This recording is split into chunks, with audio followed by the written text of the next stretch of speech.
सबसे पहला नियम है कि आप जिस दिन व्रत करो उसके एक दिन पहले भक्ति का संचार इस हृदय में करो।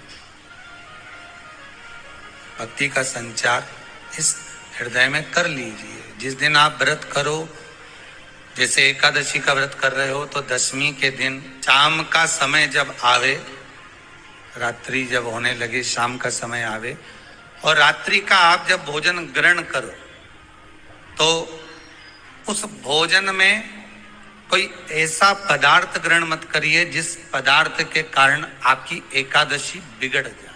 एकादशी का दूसरा नियम बहुत ध्यान से सुनिएगा।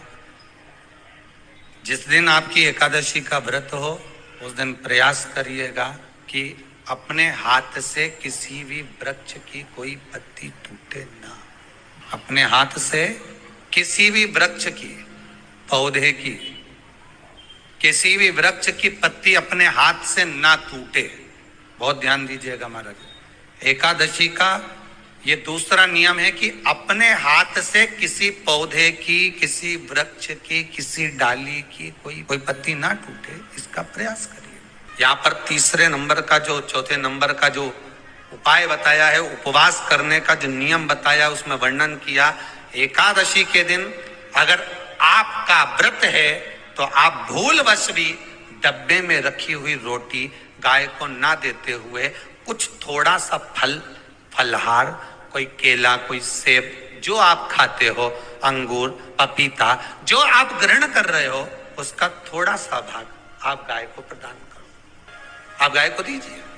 रोटी ही दी है, डब्बे में से निकाल के ले गई, गाय आई है, रोटी देना, देव मना नहीं। बाकी के दिन आप आपके बेटे से कह दो रोटी दिया बेटा जा, पर आप अपने हाथों से, आपका व्रत है तो आप फलहार आप कर रहे हो तो फलहार का ही दान गौ माता को दीजिए। पांचवा वर्णन किया चतुर्थ भाव में, बन सके जितना एकादशी के दिन भगवान का ओम नमो भगवते वासुदेवाय का जाप करें या अपने गुरु मंत्र का स्मरण करें, या जो मंत्र आपके हृदय में समाहित हो, श्री शिवाय नमस्तुभ्यम, ओम नमः शिवाय, राम कृष्ण शिव, जो मन पड़े उसका भजन करें, पर दिल से करें। जितनी देर करते बने उतना देर करें।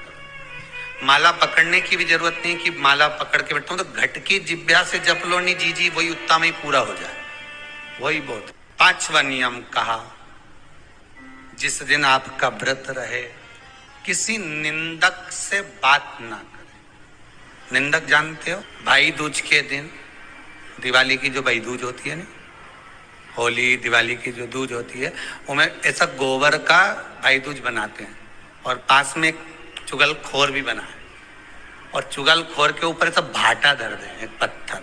अब तुम्हारे उधर रखे कि नहीं रखे हमें नहीं मालूम रहे हो, जितने आस्था पे सुन रहे हो, पर हमारे इधर तो ऐसा रहता है, गोबर का भाई बहन बनाए और उसकी पूजन करे, उसके पास में एक गोबर का चुगल चोर भी बना है, उसके ऊपर बाटा धर। कथा वर्णन कर रही है, निंदक से बात ना करें। मान लो किसी ने आकर आपको निंदा कर भी दी तो तुरंत सूर्य नारायण भगवान का दर्शन करें और 3 बार उनका दर्शन कर कर नेत्र बंद करें, तब जाकर वो निंदा जो अंदर गई है, अंदर पवित्रता प्रदान करेगी, तब जाकर एकादशी का व्रत लगेगा। पहले तो प्रयास करो, अगर जो निंदा करने आता है ना तो उसको उस दिन एकादशी वाले दिन दरवाजे पे लिख दो, जीव की हत्या ना करे। अगला नियम है, अपने द्वारा जीव की हत्या ना हो, प्रयास करना, किसी को कष्ट ना हो। 18 नियम में से एक नियम और, प्रयास करिएगा एकादशी जब भी करें तो द्वादशी से जुड़ी हुई करें, दशमी से जुड़ी हुई एकादशी कम करें। जो वैष्णवों की एकादशी कौन सी होती है? जो एकादशी द्वादशी से जुड़ी हो, दशमी से नहीं। दशमी से जुड़ी हुई एकादशी व्रत कहलाती है और द्वादशी से जुड़ी हुई एकादशी पुण्य फल प्रदान कर कर वैष्णवों को भगवान के चरण में छोड़ आती है। इसलिए एकादशी द्वादशी से जुड़ी हुई होना चाहिए। फिर अगला वर्णन किया गया, महाराज शास्त्र कहता है, अगला वर्णन जो किया गया उसमें बताया, प्रयास करें जिस दिन एकादशी हो उस दिन घर में बुआरी झाड़ू आदि जो लगती है वो दूसरा लगा ले। क्यों? उसका वर्णन है, अगर आप बुआरी लगाएंगे, झाड़ू लगाएंगे, पोछा लगाएंगे तो हो सकता है कोई जीव आपके हाथ के द्वारा मर जाए। क्या करोगे? सारे व्रतों में केवल एक व्रत ऐसा होता है एकादशी का, जिसका उद्यापन पहली एकादशी पर भी कर सकते हो। सारे उद्यापन में केवल एक उद्यापन ऐसा होता है, सारे व्रतों में एक व्रत का उद्यापन ऐसा होता है, वो है एकादशी का। ये जरूरी नहीं कि 26 पूरी होगी तभी तुम करोगे, या तो पहली में ही कर लो या फिर 26 पूरी हो तब कर। पर उद्यापन, अब तुमको ऐसा लगे कि हाँ मैं अभी तो जीऊंगी हो, अभी तुम्हारा बाल भी धोला नहीं हुआ, तुमको ऐसा लगे तो अभी तो मैं तो बढ़िया, तो पहली पर करने से क्या फल मिलेगा? तो एकादशी की नियमावली कहती है, अगर मान लो आपने पहली एकादशी पर भी उद्यापन कर लिया, इसके बाद में जितनी एकादशी करोगे वो सारी तुम्हारे खाते में जुड़ती जाएगी। मतलब बैंक में खाता खोल लो, ठीक है? खाता खोल लिया, अब जितना कमाता जाओगा उसमें डालते जाओ, जितनी कमाई करके लाओगे उसमें जमा करते जाओ। एकादशी एक बार उद्यापन पहले में भी हो गया तो बाकी का पुण्य तुम्हारे खाते में आ जाए। एकादशी का उद्यापन बड़े महीने में माघ शुक्ल एकादशी के दिन, माघ का महीना हो, शुक्ल पक्ष की, जम के बोलिए, एकादशी हो, प्रयास करना कि आप उद्यापन करें, भले 5, 10, 11, 12 जितनी एकादशी हो जाए, 26 हो जाए तो ज्यादा अच्छी है, नहीं तो आप करें तो माघ महीने की शुक्ल पक्ष की एकादशी के दिन आप उद्यापन करें। प्रयास रखें। बड़े महीने के अंतर्गत जो उद्यापन, हाँ चतुर्मास के अंतर्गत उद्यापन नहीं होता एकादशी का, बहुत ध्यान दीजिएगा। ये जो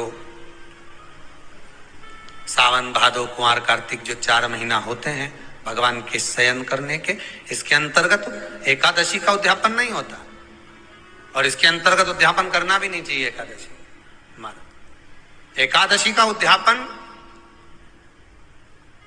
माघ महीने की शुक्ल पक्ष की एकादशी के दिन आप बहुत प्रेम से आनंद के साथ करिए महाराज।